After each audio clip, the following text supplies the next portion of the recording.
Yeah! Wait! Yes! Congratulations, Alexi! Hi guys! Hi guys! So for today's video, papanoorin natin ang naging performance si Alexi Brooks for the Miss Eco International 2025, and it's going to be live 2 a.m. and ayan po si Royce. Nasa labas muna siya. Nag-iingay siya ngayon kasi delayed muna yung pagpasok niya since kailangan natin itong tapusin and para makatulog ka na rin.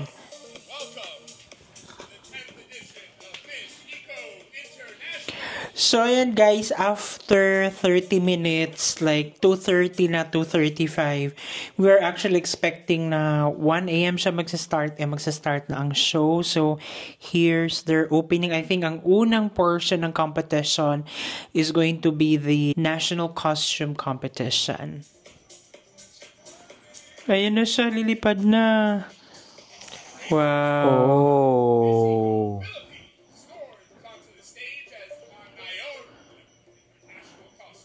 Oh, yung mga yun. Wow. Sige. Excited ako dito sa kanyang execution. Go! Ayun. So this is also created by Tata Blas Piñola. Same nung gumawa ng ugto-ugto. Yes. Ay, wow. Ayun. May pa-extension.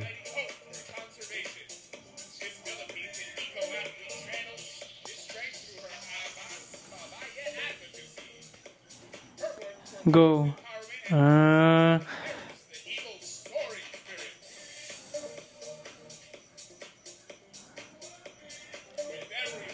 Gusto ko yung intricate yung mga details. Yes, very siya madetalye na very tiny yung mga details, no? Yeah, another masterpiece from Tata Blas Piñola. Congratulations! Guys, after nung kanilang national costume presentation ay in-announce na si Alexi ang Best in National Costume, and currently ay eto na yung kanilang anong tawag dyan? Introduction part.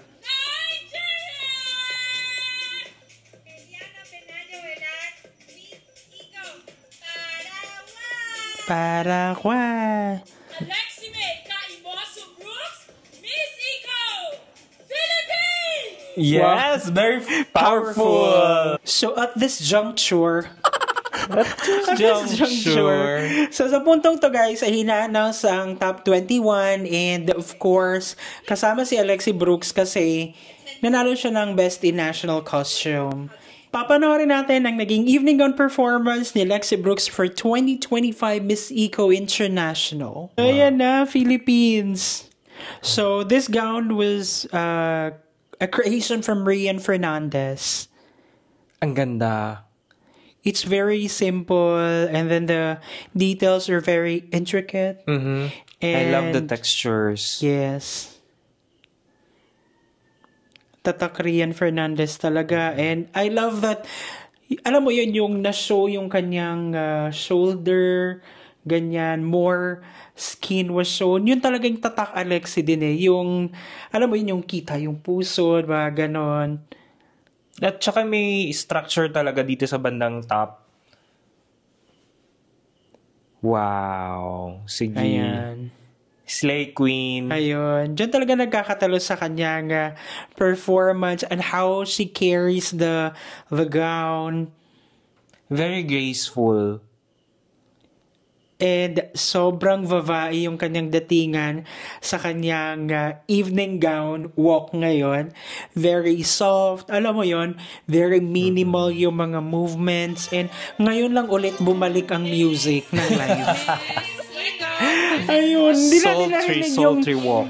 Hindi natin narinig yung VO doon sa kay Alexi kasi for some reasons walang music or walang background music yung kanilang live. But anyhow, sobrang happy natin dyan, and sobrang nakakatuwa yung gown. Mm-hmm. It's very simple yet sophisticated elegant, and she slayed. So, ayan na guys, and it's time for the announcement of top 11. 11 is Thailand. Thailand. Oh my gosh. Top And next, 11. Give it up to Ukraine. Oh my gosh, yung mga malalakas. Yung people's choice or voters' choice. And to the home country of pageants, please welcome the Philippines. Wow! The home country of pageants. Talagang may ganong title Sobrang Hello, goosebumps. Go. Ay, wow. May paganan sila, Inday. Time's up. This is what's going to happen when time's up. We're all going to explode. Philippines. Yan. So, yan. After ng announcement, agad-agad ay ang Q&A na. So, they have a topic. So, it's Philippines Your na. topic is fashion that cares for the future. Oh, go.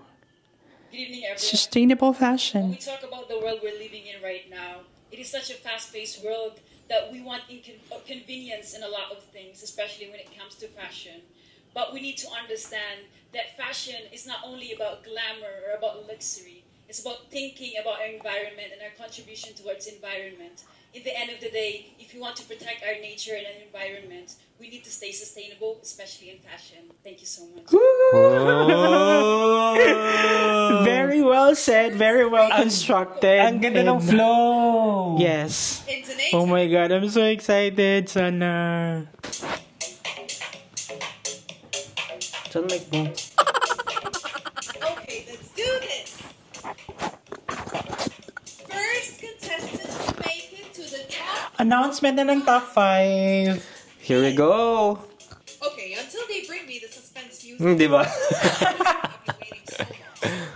The first contestant to make it in the top 5 is Ukraine. Oh. It's a country that's very famous in beauty pageants. Ayun na naman siya. The Philippines. Yes! Home country of pageantry and very famous for beauty pageant. We'll take that. Ay, wow. Paraging may pa-handshake. Okay. Talagang mag-friend talaga sila. Okay. So yan guys, after ng announcement ng top 5 ay meron na silang, or magkakaroon ulit sila ng final Q&A. We're so excited for this. This is it. Imagine the world Yes. in 2050. Wow, that's scary just to think about. Wow. Imagine the world in 2050. What's one thing you hope has changed and why? Wow. Very heavy. You know, if you want me to be realistic, climate change is impacting our world right now. And the only thing that we can do is to act towards it.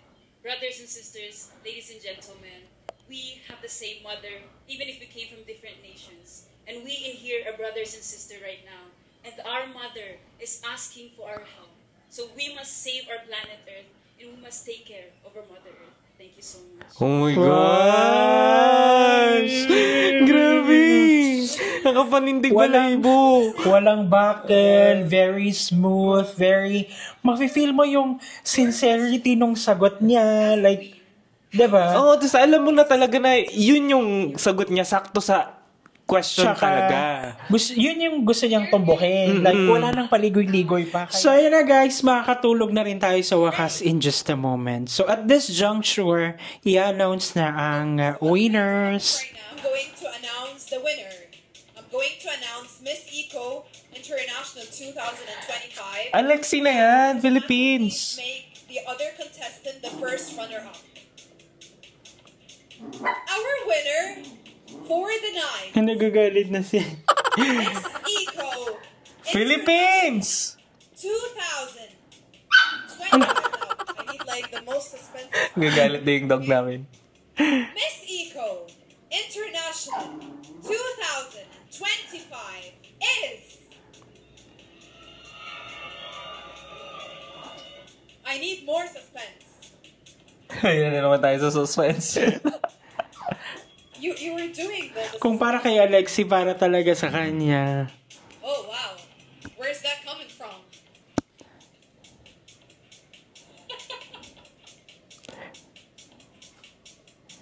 Grabe yung anticipation. Ang haba. Grabe yung kanyang The winner ano.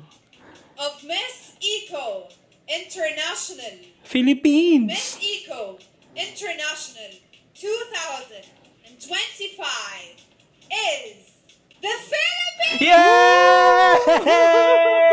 Wait! Yes! Congratulations, Alexi! Deserve! Yes! Oh my gosh, feel ko yung emotions niya.